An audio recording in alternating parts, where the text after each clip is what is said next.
you need to sing on this with me. See that man on the piano? There he is. That man right there. Steve Shepard. Way to go, Steve. He said, Ronnie, you need to get Conway to sing on this with you. And I said, Conway, you need to sing on this. And Conway goes, you don't need me on that, son. That's a hit without me. And I said, but Conway, think about it. If you just sing a little bit at the end, it'll give people chills. Well, he did. I talked him into it. And when it got in the top 5, my phone rang. Ronnie, this is Conway. I've been thinking about it, son, and you did need me on that record. True story. And you know what? Here's the coolest thing about it. Coming through these speakers tonight is Conway Twitty. God's truth. He was not only my mentor and my friend, but he was like my daddy. Come on in here, Conway. Our top 5 records. People see us everywhere, and they think you really care. Myself, I can't see. I know it's only me. My one and only prayer is that someday you'll care. My only prayer will be someday you'll care for me. But it's only make-believe. My hopes and my dreams come true. My life I give for you. This heart a wedding ring. My all, my everything. You, my very soul. My heart I can't control. My only prayer will be someday you'll care for me. But it's only make-believe.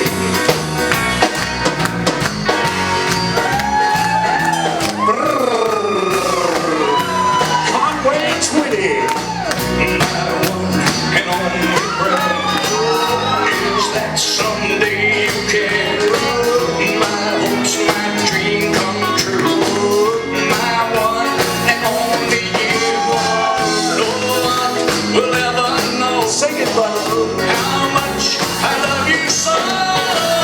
My only prayer will be someday you'll care for me, but it's only make-believe. It's only make-believe. It's only make-believe. Conway Twitty.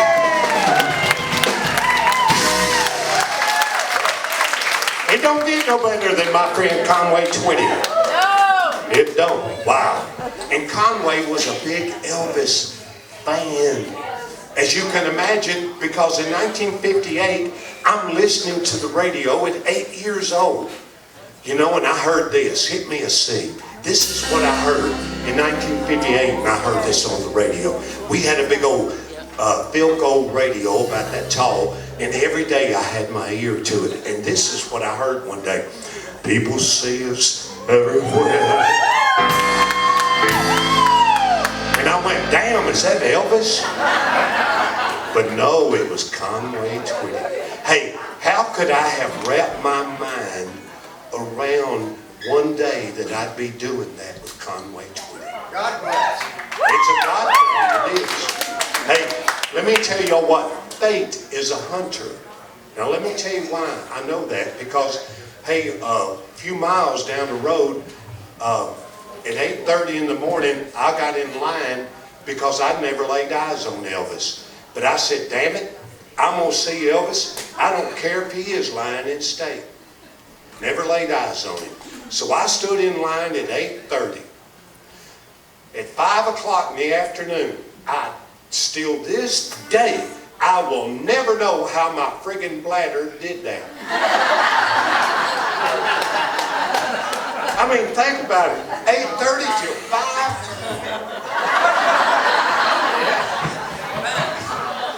But there was, you would have had to have been there. Hey, where are you going, lady? You bladder? There ain't no paper in there.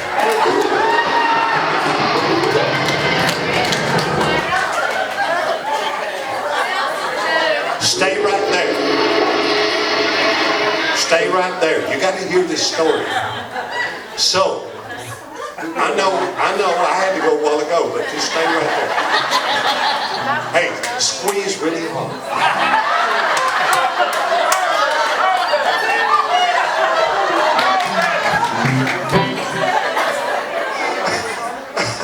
So, God's truth. So, at 5 o'clock that afternoon, I got about from here to the bar. I wish they'd had a bar that day, but anyway, I got about from there to the bar, and they closed the friggin' gates, and I didn't get in. Swear to God, faith is a hunter. So I got in my, and by the way, if you'd have been there, hundreds of thousands of people, they started rioting, and I went, I don't want no part of this. So I got in my Camaro, and I drove back to Nashville, and I got it. You don't know this about me, but I was a songwriter before that. Now wait, no, I'm not through with this story, Steve. So I got back to Nashville, and there was a guy standing in Scorpion Records office, and he goes, hey Ronnie, I want to do a tribute to Elvis. And I said, man, I ain't wearing no damn jumpsuit. He said, that ain't what I'm talking about. And I said, what are you talking about? He said, listen to this song I wrote. And I said, well, listen to what I wrote when I heard Elvis had passed away. And we put what we had together. Now, think about this. Had I got in to see Elvis, he wouldn't have been standing there. And I wouldn't be here tonight. And that's what I'm telling you. Faith is a hunter.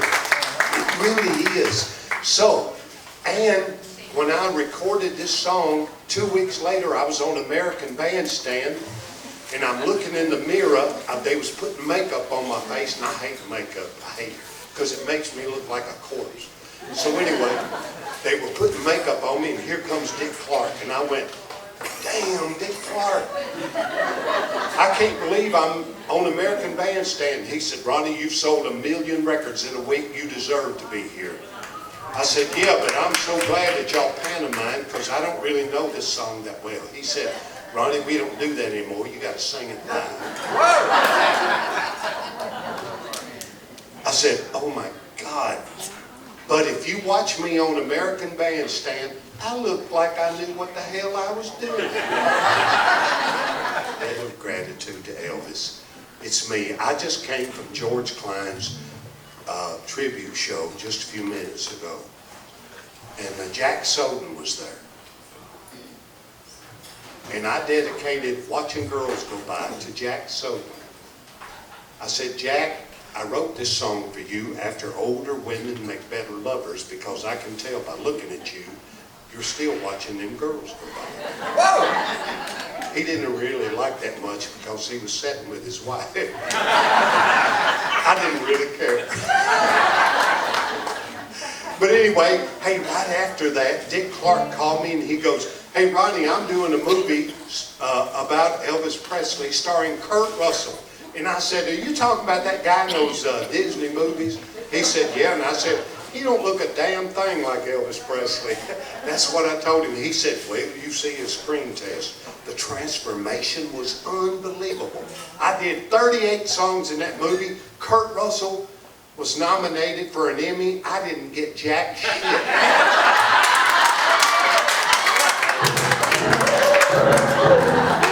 I was just with her. And by the way, when I first met Priscilla, she was 36. I was 30. And I walked up, she's 6 years older than me, and when I walked up to her, I went, damn. I said, Priscilla, no wonder that guy went gaga over you. She goes, Ronnie McDowell, do you know what you've done for Elvis Presley? I said, no, but do you know what Elvis Presley's done for me? true story. And I was just with her at the Peabody not long ago. But anyway, have I been blessed or what? I have. I'm the most blessed soul on the planet. And I want to show you a few things here in a minute. But I want to do you that song that I wrote when I heard Elvis had passed away. Went like this. I was barely 6 years old when I first heard him sing. And somehow I knew from that moment on, it'd be a lifetime thing.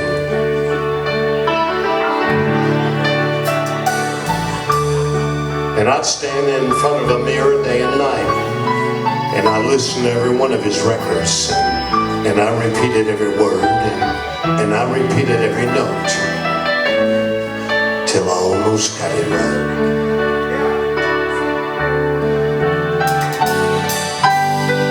And I was determined that maybe someday I could stand and sing in front of an audience, and somebody might come up to me and say, you know, Ronnie, well, you sound just a wee little bit, just a little like Elvis. There was a man who gave the world his son, and the world stood still to hear him sing. A simple man who took his faith alone, while all the world proclaimed him king. Now the king is gone, and oh, what a reign, and the crown on his head. Oh, remain from a working man to royalty, to everlasting fame. The king is gone. The king is gone. Yeah, the king is gone. But long live his name. Yeah, the king is gone. Oh, the king is gone. But long live his name.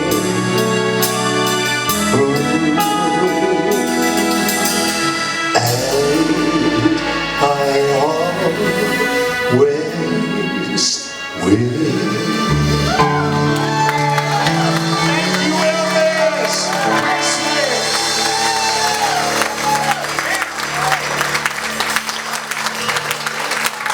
Okay, that was 77. Let's go back. Let's see, 11 years.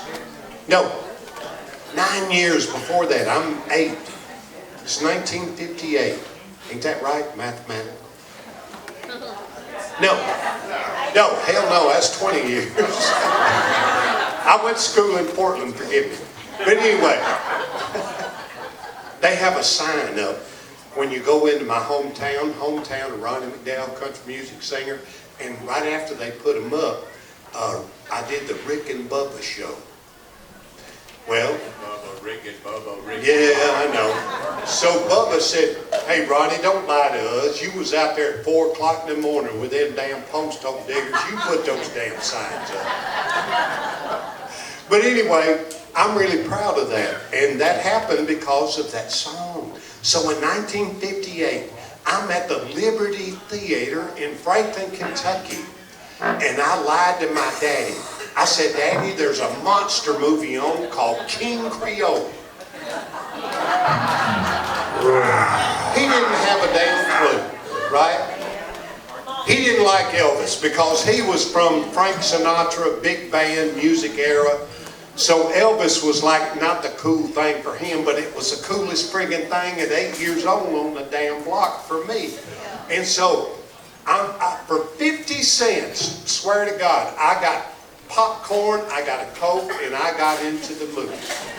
And Elvis was 30 feet tall in black and white. And I'm like, damn, that's the prettiest guy I ever seen in my life to be a guy. And I'm all boy. That was my thought. But when he sang this song right here, Now this is the kind of music that I love that Elvis did. I love everything Elvis ever did. But, you know, in the 50s, my God, that was pure Elvis. I mean, he was on fire. He was so excited. And, you know, King Creole, my goodness.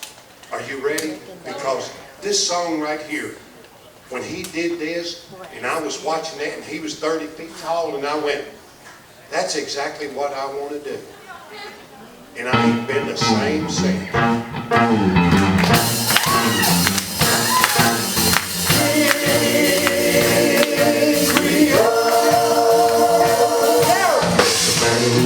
He's a rock and roll guitar man with a very big soul. Plays down the beat like a drum. He goes by the name of King. You know he's gone. Jumping like that, he's on the pole. You know he's gone.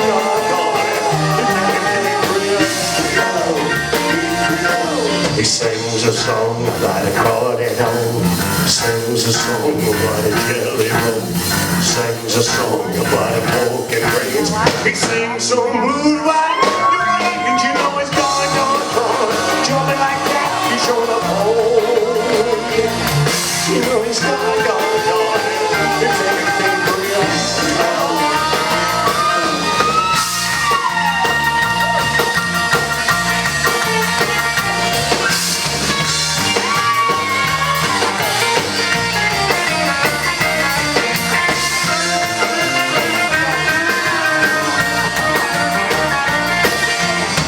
Something evil and play something sweet. But hey, he doesn't get the full beat. He gets a rock and fever, love and snakes. He don't start playing till his guitar breaks. You know he's gone. Jumping like that, he's on the pole. You know he's gone. It's everything real. You know he's gone. It's everything real. You know he's gone, everything real.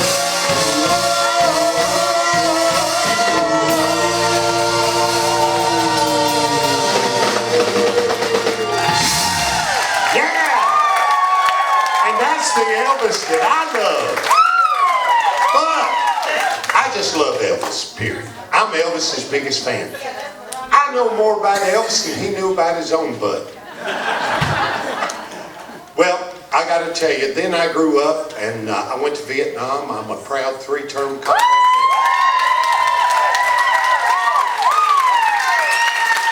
I landed in Saigon, October the 26th, 1968. I was in Vietnam in 68, 69, and 72.